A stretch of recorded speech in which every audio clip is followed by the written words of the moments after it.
So the reason I asked about that leadership, because, you know, here in Australia, as you know, we're just starting to grasp the notion of what a multipolar world might look like. And we're sitting about our region where we're being encouraged to think that we have got Japan, China and India all jostling, and that's our protection, that they are all jostling for position. And I sometimes wonder whether Americans are...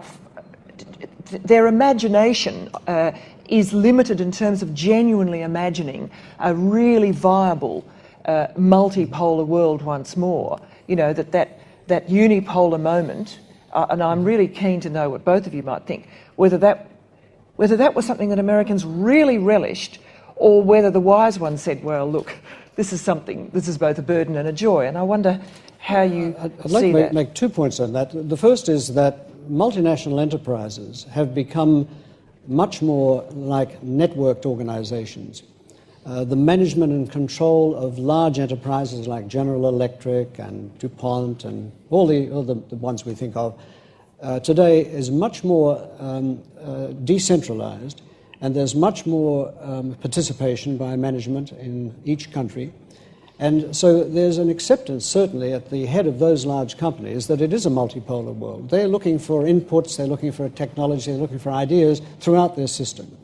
And to the extent that that approach is accepted elsewhere in the economy, I think that that's a good force for accepting a multipolarization. With regard to Australia's situation, particularly in regard to China, I think we've missed a great opportunity just in the last couple of months to be unequivocal about our attitude towards Chinese investment in Australia. There was a proposal before the Foreign Investment Review Board to permit a Chinese enterprise, Chinalco, to raise its stake in Rio Tinto to something like 18%, which was above the threshold, requiring a review. In the process, we took a long time to consider this, and as a result of the length of time and the changes in the market, Rio Tinto rejected that offer.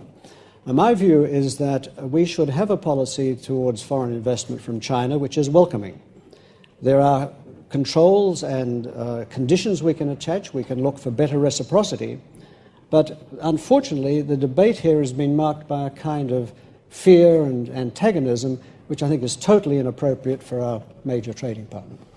Peter, your thoughts about America's view about a multilateral, multipolar world? Well, I think that's a very interesting thing. I think that some people have trouble with it, other people do not. I think that, the multinational firm, I agree with you, Bruce, that's a fascinating thing, how multinational the managers have come, but it is also very interesting that when a crisis happens, they run to their national government to get bailed out. They're not running to the international world. Suddenly nationality, there are moments when national location suddenly matters more. And so I think how all that works remains to be seen. And I think that there's still a lot of Americans who are uneasy about the United States playing this enormous role in the world. Really? I think so. I don't think it's isolationist country, but why are we spending all this money on overseas bases? Why do we have troops? And people are uneasy about it. Do we really want to be the 911? Then that's the emergency number. Is it our job to go around and bail people out?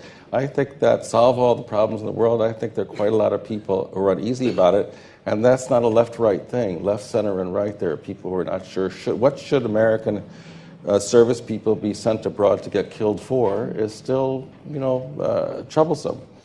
And I think certainly that people have not thought through, the foreign policy elite has not thought through the point that you were making, is that we're moving towards a multilateral world, at least in economic relations. We're all aware that there's disparity. The United States has mobilized its armed forces, that it's the only country with this extraordinary capacity to project force. On the other hand, the economy of the United States is as a percentage in world terms, is going back to what it was before World War II, which is no longer half the world, but a percentage of the world. So as other countries emerge, we're really having a multilateral economy. And is that seen as a snub? That's what I'm intrigued by. To pride, American pride?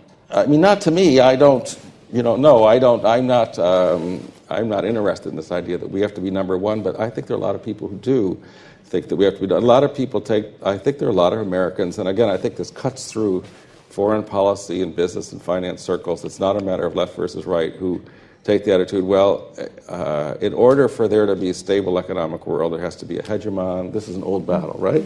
There has to be a hegemon because multilateralism breaks down. That's the message of the interwar years. You can't get cooperation, and unless one country is willing to pay the hegemon's costs and do all that, it's not going to work.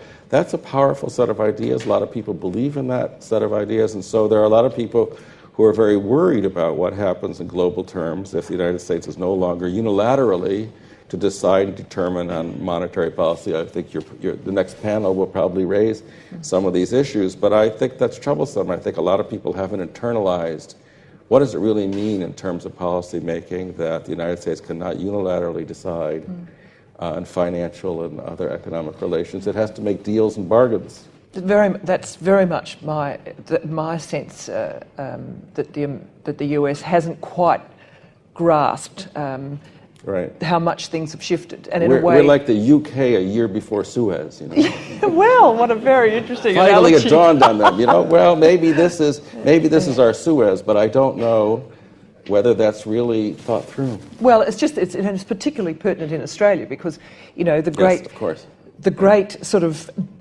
disaster area for us is to ever be asked to choose between China, for instance, and the US. So we need to become so much more sophisticated in the way we manage our foreign policy. Do you think we are becoming more sophisticated, Michael, before we move back to... Well, I'll say something about that, but first of all, let me be a bit unfashionable about American decline, because I think analysts are getting ahead of themselves here. I think, as we mentioned, America... yes, of course, the world economically is multipolar, but the reality is not just of military power, but of the ability to exert diplomatic influence around the world. America is still absolutely unparalleled. The inevitabilities with which people think about the rise of China, to me, overlook frailties in many of China's internal makeup. We don't know exactly what the future of China is going to look like, let alone Poland and Mexico, as George Friedman was talking about. I'm struck also by the smart power of the United States, by which I mean the quality of universities like Harvard and think tanks like Brookings and magazines and newspapers mean that what happens in America rolls out around the world and contributes to the national dialogue in every other country in a way that no other possible peer competitor or rival to the United States can manage. I'm struck by the fact that all around the world we were all sitting on the edge of our seats during the US election. We were not similarly on the edge of our seats a couple of weeks ago during the Indian election. We are not all sitting around gas-bagging about subtle alterations of power in the Politburo in Beijing. Now, I don't want to overemphasize... We might become so, though. Pardon? We might become so. Well, we may, but what I'm saying is it's contingent and it's further away than people think. Yes, America is going to have to navigate a change. Yes, it's not all going to be like 1991 when the Cold War had just fallen and America ruled the world. But don't forget, right during the Cold War, America had a massive peer competitor, an ideological peer competitor, an economic peer competitor. It was engaged in proxy wars all around the world. So compared to that whole period of recent history, it seems to me America is still much more dominant. So anyway, having been a bit unfashionable about that, I do agree that obviously America is going to have to do more deals and do more bargaining and all that sort of stuff. I think Obama is very open to that. Obama is... I've been struck by a number of things he said. One quote that I was struck by in London was when he was asked about American exceptionalism. Do you believe in American exceptionalism? And this is what he said, Geraldine. He said, I believe in American exceptionalism just as I suspect that the Brits believe in British exceptionalism and the Greeks believe in Greek exceptionalism. I'm very worried that he didn't get the memo, that America is uniquely unique. It's the shining city on the hill, and Americans are blessed among peoples. This is a very unusual thing for an American president to say.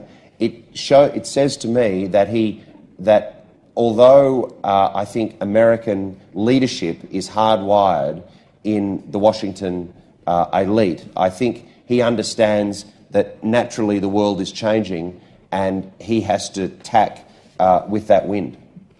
Now, look, I'm just going to have one more foray here on protectionism before I invite you all to join in. So if you do feel like having your say, making a constructive comment, this is my new word I've decided, constructive, but you can be other than that if you wish, but I'd invite you to be constructive. Please do come to the microphones. So what about the protectionist impulses, Bruce? Are they of the sort that worry you, that they could become a virus and threaten a lot of what has been built in this second wave of globalisation, or not? I'm not too worried about it. Protectionism, of course, would be very destructive for economic globalisation because it's the dropping of tariff barriers that has been the big impetus to the enormous changes we've seen in the last 30 years. But in the United States, I think there is, of course, concern about protecting jobs. And there has been proposals for Buy American provisions, and there are still some provisions working their way through the Congress which could be inimical to Australia. But I don't think that we're going to see a wholesale rejection of free trade agreements. We will not see, I think, negotiation of additional ones for some time, if ever, in this administration. But I don't think we're going to see a stepping backward, because American business knows that open borders are very important for its success. I think Obama understands that. I don't think he's a closet protectionist, but we will see. What do you think, Peter? Well, I think that I agree with you that I don't think we're not going to get an overt rejection of the formal free trade regime, but I'm not so sure that we won't get a covert one. Countries have become very clever the last 20, 30 years about finding non-formal ways of creating protectionist barriers. The Japanese were brilliant at this with a regulation about, specifications about how a piece of equipment had to be made, which turned out only the Japanese manufacturers knew about it.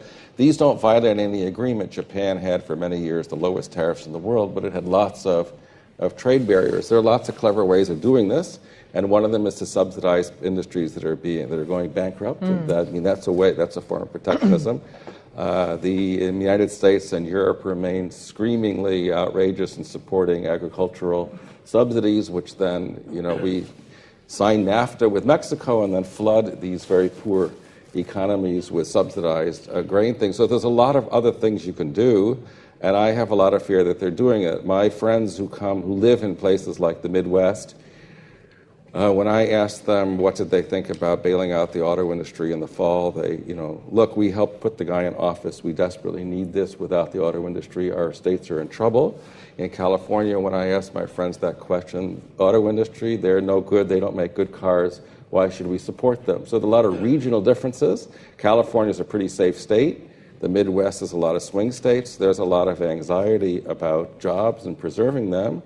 And there's a lot of concern. We're going to be talking later on today about labor agreements and things like that. And so those are areas where, you don't violate formally a protectionist rule, but if you start looking at labor arrangements, that may be quite virtuous, but those have possibly protectionist impulse. So I have a lot of worry that in an economy which is in trouble, the job pressure will appear, and that will create forms of protectionism which don't mean a massive regime change, but which will have that effect. And that's why we go back to things like healthcare that came up, that I think healthcare is, in a way, could be seen as part of the deal that's involved in sustaining majorities in favor of free trade agreements, and there are other areas like that. Yes, that's a very interesting idea. The reporting from here is ghastly in terms of some of what some American communities must be going through. Terribly sad reporting about people living in motels, for instance, and trailer parks, massive social regression. You would have thought that on the scale of what appears to be happening, but I'm quite willing to be told that the hyperbole is this is hyperbole, that there would be this real rethinking of this international deal by a lot of ordinary Americans, looking around at the ways in which all sorts of services are being cut. I mean, California, which I know is a special case at the moment, is extraordinary. what is being proposed there in terms of the most basic form of helping all sorts of children and so on. I really am surprised that there isn't more of a push. We can say in Australia, people might be marching in the streets if this were going on, and an interesting question to ask in America. The financial system is falling apart, huge salaries to the people there, gigantic subsidies to them, unemployment is rising. Why isn't there more populist outrage?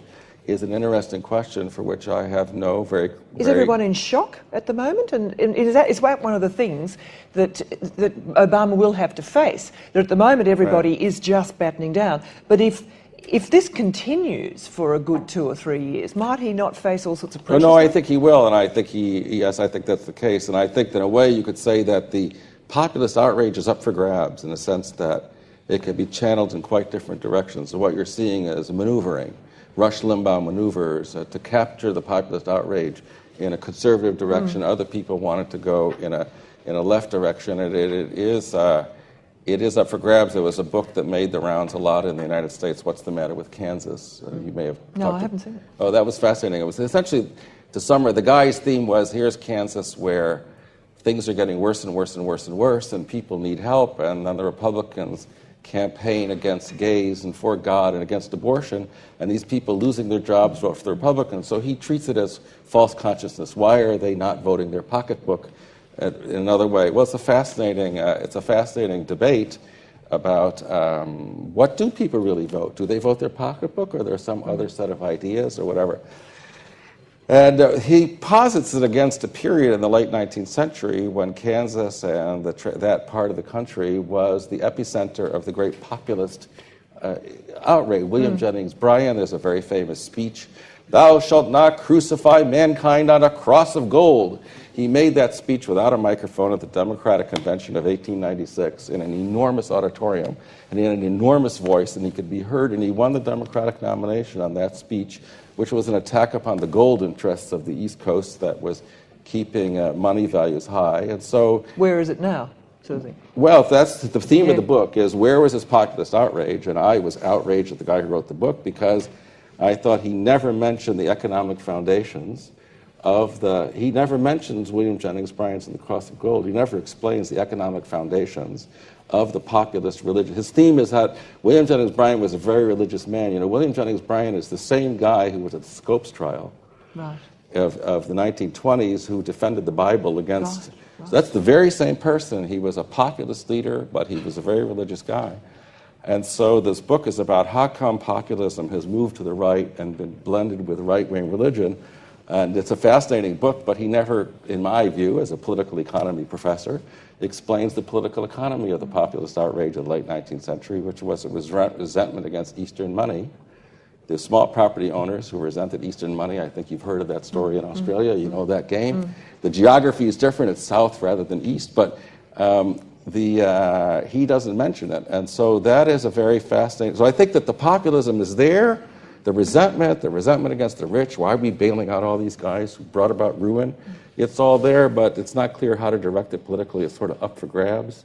And I think that's one of the challenges for Obama as well as for the Republicans of how they're going to do it.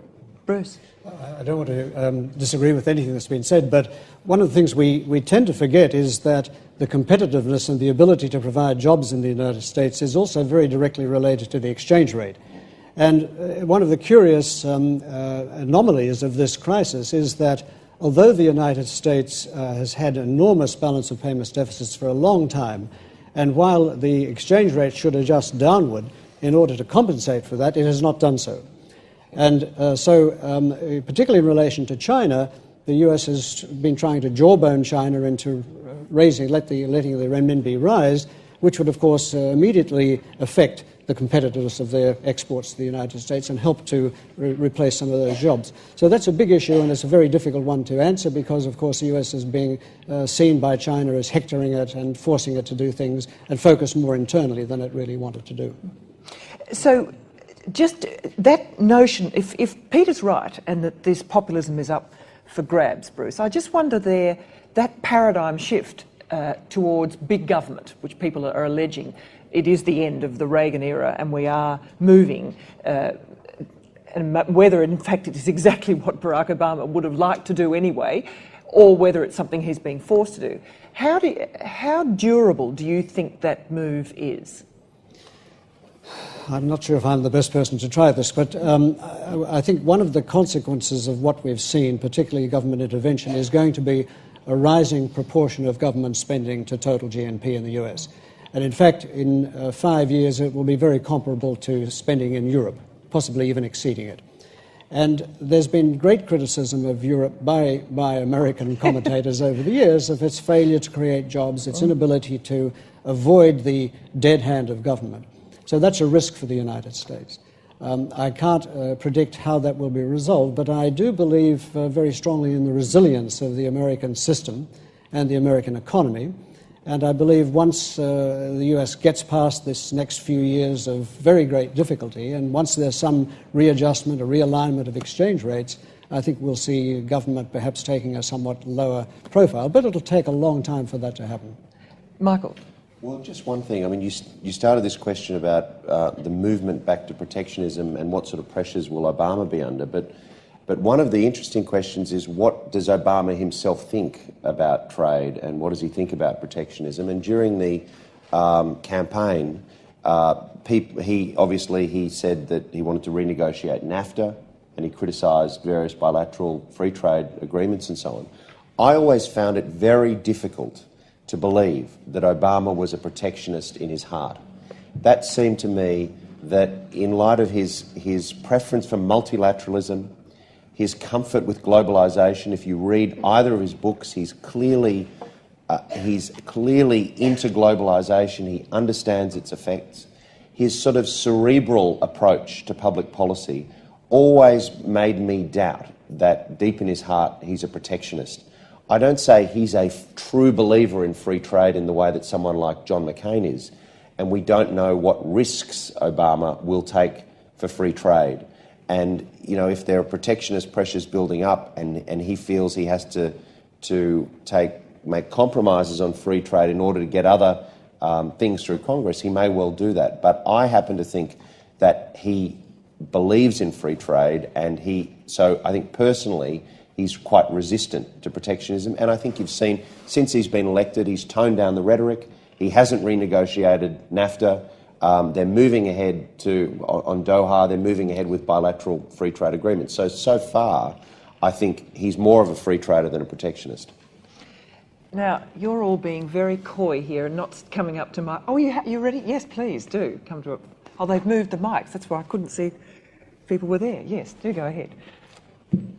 Thank you very much, all the panelists and Geraldine. My name is Nahid Kabir.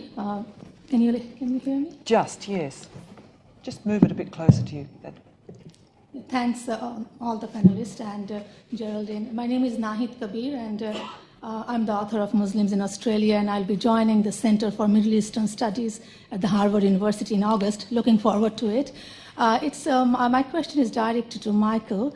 I agree with you about President Obama's charisma and his initiative for the Middle East peace. His speech in Cairo was very appreciated by the Muslim community, the people I know through my research.